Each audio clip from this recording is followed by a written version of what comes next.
আজকে বানাবো ঠিক রাস্তার ধারের যেরকম ঘুগনি হয় টক ঝাল মিষ্টি, ওই রকমই বানাবো আজকে ঘুগনি। আর এই ঘুগনিটা বানাতে কোনো রকম ঝামেলা নেই। এটা এরকমভাবে একবার বানিয়ে দেখো, যে তোমরা যেরকমভাবে ঘুগনি বানাও তার থেকেও কিন্তু অনেক অনেক স্বাদের। আর এই ঘুগনিটা বানাতে কোনো রকম ঝামেলাও লাগে না, আবার খুব বেশি উপকরণেরও প্রয়োজন হয় না। ঘুগনিটা বানানোর জন্য ওভারনাইট ভেজানো মটরকে নিয়ে নিয়েছি। আর মটরটা খুব যত ভালো ভেজানো হবে ততই কিন্তু সেদ্ধটা ভালো হবে।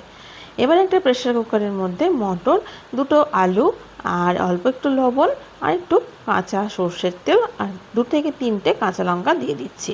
সর্ষের তেলটা দিয়ে দেওয়ার কারণ এটাই যে প্রেসার কুকারের গায়ে কোনো রকম দাগ লাগবে না।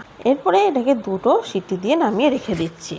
প্রেসার কুকারের মধ্যে কিন্তু আমাদের মটরটা ভরা রয়েছে, তাহলে কিন্তু সেদ্ধটা খুব ভালো হবে। এরপর কড়াইয়ের মধ্যে দিয়ে দিচ্ছি অল্প একটু 5 ফোড়ন আর অল্প একটু সর্ষের তেল। সর্ষের তেলটা গরম হয়ে গেলে দিয়ে দিচ্ছি এর মধ্যে 2 চামচ পরিমাণে আদা, জিরে আর কাঁচা লঙ্কা বাটা। এবার আদা কাঁচা লঙ্কা বাটার যখন ঘ্রাণটা একদম পেরিয়ে যাবে তখন দিয়ে দিচ্ছি এর মধ্যে অল্প একটু টমেটো সস।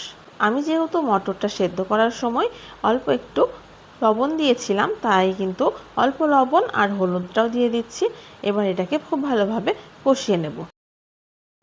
যেহেতু আদা জিরেটার গন্ধটা আগেই ছেড়ে দিয়েছে আর টমেটো সসের কোনো রকম কষানোর কোনো দরকার নেই, তার জন্য কষানো কিন্তু আমাদের মশলাটা প্রায় হয়ে গিয়েছে। এই অবস্থায় দিয়ে দিচ্ছি অল্প একটু কাশ্মীরি লঙ্কা গুঁড়ো আর দিয়ে একটু কালারের জন্য দিচ্ছি একটু টক দই। টক দই দিলে যে কোনো রান্নারই কালারটা খুব ভালো আসে। দেখছো তো, দেখে মনে হচ্ছে তো যে একদম রাস্তার ধারে সেই লাল লাল ঘুগনি। খেতে কিন্তু অমায়িক হয়। এরপর দিয়ে দিচ্ছি সেদ্ধ করে রাখা মটর আর আলু। আলুগুলো আমি কুচি কুচি করে কেটেছি, যদিও আলুগুলোকে এরকম কুচি থাকবে না, এগুলো হাতা দিয়ে একটু করে গেলে দেব। এখন কিন্তু আমাদের ঘুগনিটা প্রায় রেডি, তবে প্রায় রেডি হলেও কিন্তু সম্পূর্ণ রেডি এখনও হয়নি।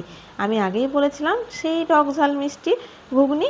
টক ঝাল মিষ্টিটা করার জন্য একটা বাটিতে অল্প একটু গরম জলের মধ্যে দিয়ে দিচ্ছি টক তেঁতুল, আর তেঁতুলটা চিপে নেওয়ার পরে এর মধ্যে দিয়ে দিচ্ছি অল্প একটু চিনি আর দিচ্ছি একটু কাঁচা লঙ্কা বাটা।